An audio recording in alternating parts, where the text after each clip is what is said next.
नमस्कार मित्रांनो, तुमचं स्वागत आहे आमच्या नवीन यूट्यूब चॅनलवरती, ज्याचं नाव आहे क्रीबॉली यूट्यूब चॅनल। तर मित्रांनो, तुम्ही जर आमच्या चॅनलवर नवीन असाल तर आमच्या चॅनलला सबस्क्राइब करायला विसरू नका।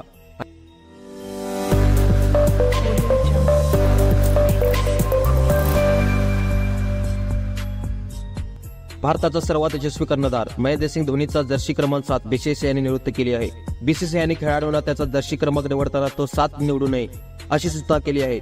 बीसीसीआयने हा निर्णय धोनीने भारतीय क्रिकेटसाठी दिलेल्या योगदानाबद्दल त्याच्या समर्थनात घेतला असल्याचे सांगितले जात आहे। भारतीय क्रिकेट बोर्डाने सचिन तेंडुलकरचा जर्सी क्रमांक 10 हा देखील यापूर्वीच निवृत्त केला आहे। आता धोनीचा जर्सी क्रमांक 7 देखील निवृत्त करून धोनीच्या महानतेवर शिक्कामोर्तब केले। एका इंग्रजी दैनिकाने बीसीसीआयचे उपाध्यक्ष राजीव शुक्ला यांच्या हवाल्याने याबाबत वृत्त दिले असून आता कोणताही भारतीय क्रिकेटपटू जर्सी क्रमांक 7 परिधान करू शकणार नाही। बीसीसीआय अधिकाऱ्यांनी दिलेल्या माहितीनुसार सध्याच्या घडीला भारतीय संघातील खेळाडू जवळपास 60 क्रमांक वापरत आहेत। जरी एखादा खेळाडू वर्षभर किंवा त्यापेक्षा जास्त काळ संघाबाहेर असला तरी त्याचा जर्सी क्रमांक दुसऱ्या नव्या खेळाडूला दिला जात नाही। त्यामुळे नव्या खेळाडूंना फक्त 30 क्रमांकातूनच नंबर निवडायचा असतो।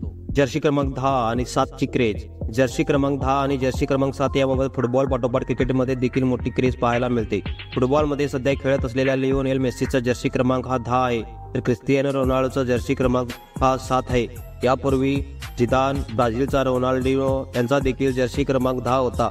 इंग्लंडचा स्टार फुटबॉल डेव्हिड बेकहमचा देखील जर्सी क्रमांक हा 7 होता। त्यामुळे या जर्सी क्रमांकाला ग्लॅमर मिळवून दिले होते। मित्रांनो, तुम्हाला जर क्रिकेट आणि बॉलिवूड बद्दल दररोजच्या दररोज अपडेट हवे असतील तर आमच्या चॅनलला सबस्क्राईब, लाईक आणि कमेंट करायला विसरू नका। धन्यवाद।